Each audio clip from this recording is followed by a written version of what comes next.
Le Seigneur soit avec vous. Évangile de Jésus-Christ selon saint Luc. Gloire à toi, Seigneur. En ce temps-là, Jésus disait à ses disciples, « Celui qui est digne de confiance dans la moindre chose est digne de confiance aussi dans une grande. Celui qui est malhonnête dans la moindre chose est malhonnête aussi dans une grande.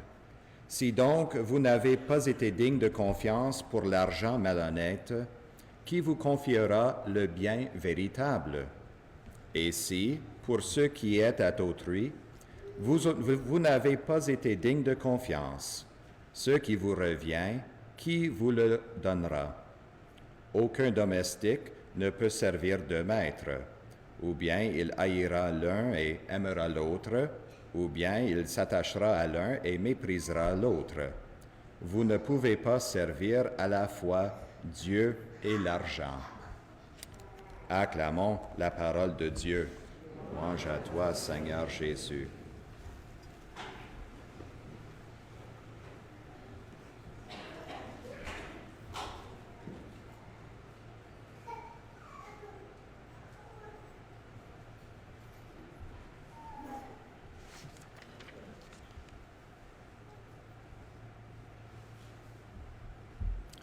En préparation pour les homélies, les prêtres ou diacres, prédicateurs ont le choix de soit prêcher sur les textes bibliques de la messe ou bien l'une des prières de la messe elle-même que nous retrouvons dans le missel romain. Alors aujourd'hui, j'aimerais exercer cette option-là de prêcher sur une seule phrase qu'on entend du prêtre avant de recevoir la Sainte Communion. Heureux les invités au repas des noces de l'agneau. C'était une nouvelle traduction anciennement, avant l'an passé, avec l'inauguration du nouveau missel romain. On disait auparavant, heureux les invités au repas du Seigneur. Mais maintenant, quel type de repas ce que nous célébrons comme communauté chrétienne le dimanche, l'Eucharistie? Ce n'est pas un repas ordinaire. Ce n'est pas même juste un festin ordinaire. C'est un banquet de noces. Alors c'est ça, la transformation de l'image maintenant, c'est que Jésus est l'époux, le marié, et il nous invite au banquet de ses noces. Et nous tous et toutes, nous sommes l'épouse. Nous sommes invités à s'unir dans la Sainte Communion, en union avec Jésus de cette façon-là. Ça nous donne une belle image qui remonte au dernier livre du Nouveau Testament, l'Apocalypse de Saint Jean, qui décrit le royaume des cieux comme un banquet des noces de l'agneau. Alors, une traduction importante, c'est-à-dire que nous sommes vraiment créés pour louer et prier et pour être ici le jour du Seigneur pendant la célébration de l'Eucharistie. Nous sommes vraiment créés pour cela. Comme nous l'avons entendu dans l'Évangile, celui qui est digne de confiance dans la moindre chose est digne de confiance aussi dans une grande. Le Seigneur nous accorde 168 heures par semaine et il nous demande pour 1 heure en retour. Un redevable ici pour la louange et la prière et l'Eucharistie le dimanche matin comme le jour du Seigneur. Alors maintenant que la dispense est levée depuis le 6 septembre de notre diocèse, à cause de la pandémie, on avait la dispensation, une permission de manquer la messe dominicale à cause de la pandémie.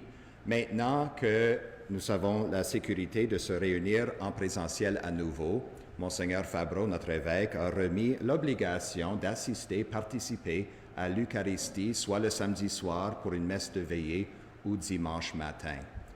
Mais ce mot-là, obligation, ça peut créer des images que nous sommes forcés d'aller à la messe, ou c'est un devoir, ou quelque chose comme ça. Mais vraiment, c'est un don, un grand cadeau, que nous sommes ici à l'école de l'action de grâce, vraiment, de nous recréer à nouveau. Et nous sommes créés pour ceci, cette moindre chose, 1 heure par semaine. Ça remonte, cette création ici, faite pour le dimanche, dans l'Ancien Testament. Dans l'Ancien Testament, vous le savez, au premier chapitre du livre de la Genèse, que le Seigneur Dieu a créé le ciel et la terre en 6 jours. Maintenant, ce n'est pas un livre scientifique en décrivant que le Seigneur a travaillé 24 heures pour 6 jours. Ce n'est pas ça le but du livre. Le texte nous décrit que le Seigneur a créé un rythme pour la création, pour l'univers, ainsi un rythme pour chaque cœur humain. Nous ne sommes pas créés pour travailler 7 jours par semaine. On a besoin d'un jour de repos. Et si nous sommes créés dans l'image et la ressemblance de Dieu, c'est-à-dire que nous avons besoin de prendre ce jour du sabbat aussi comme repos des travaux nécessaires et prendre du temps pour rendre visite à la famille et amis et la communauté chrétienne dans l'Assemblée. Observant le repos dominical du dimanche nous aide aussi à enlever la tentation de faire de notre travail, nos réussites et nos succès un Dieu, et qu'on travaille seulement pour nos propres réussites dans la vie. Au lieu, on place Dieu au centre et on reconnaît que toutes les autres conséquences et les bienfaits et les succès de notre vie humaine sont fruits de notre réponse à l'appel du Seigneur dans notre vie. On voit ceci, que nous sommes créés pour célébrer le dimanche comme jour du Seigneur, même dans les chansons séculières canadiennes-françaises. On a un bon répertoire des chansons québécoises, acadiennes, franco-ontariennes qui parlent du dimanche. Être à la messe, ensemble, en famille. Peut-être l'une des chansons les plus célèbres, « Dimanche au soir à Châteauguay ». Vous la connaissez, n'est-ce pas? Chantons un verset ensemble pour nous réveiller un petit peu le matin.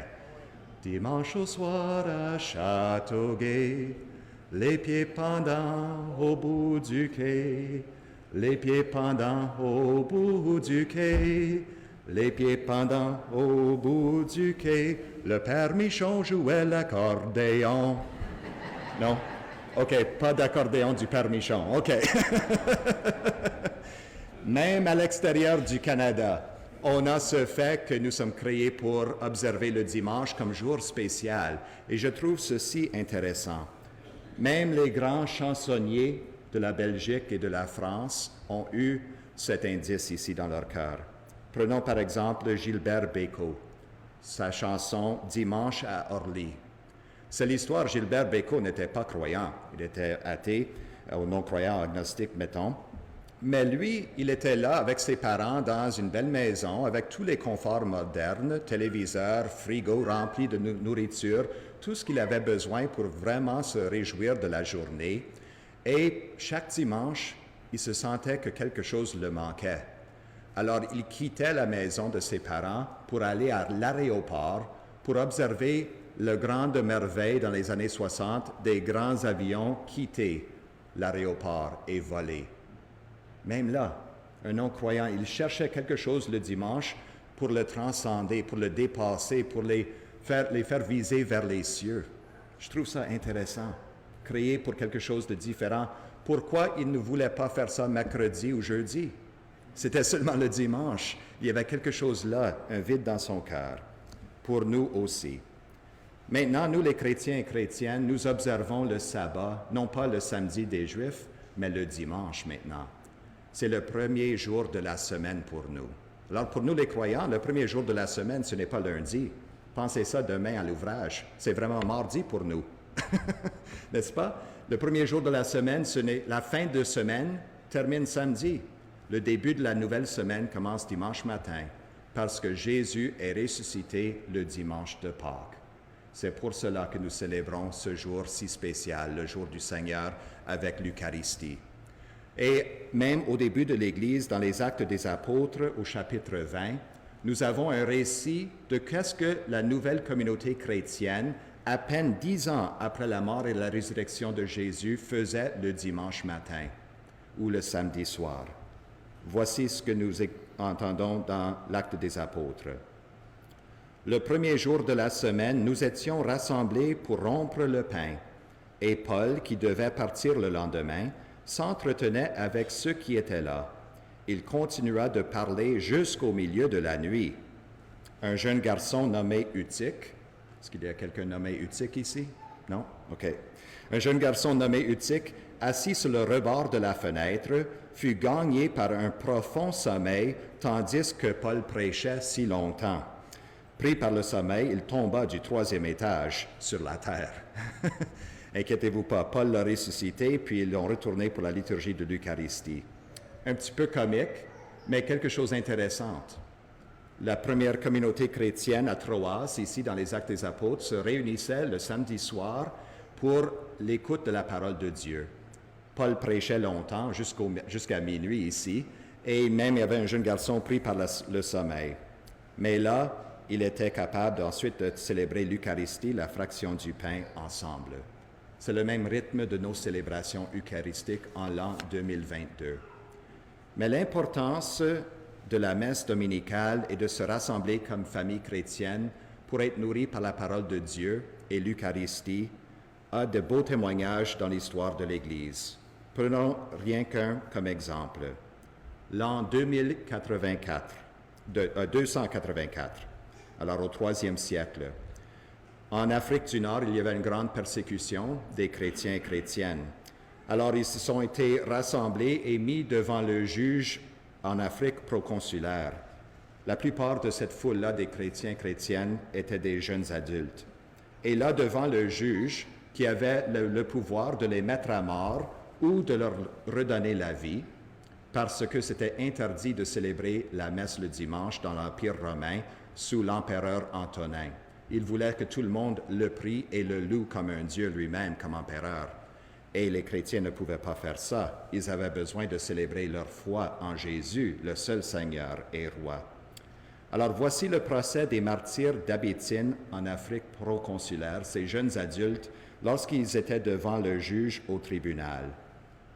Un jeune garçon a dit au juge, « Oui, monsieur le juge, sans aucune crainte, nous avons célébré la scène, le repas du Seigneur, parce qu'elle ne peut pas être manquée.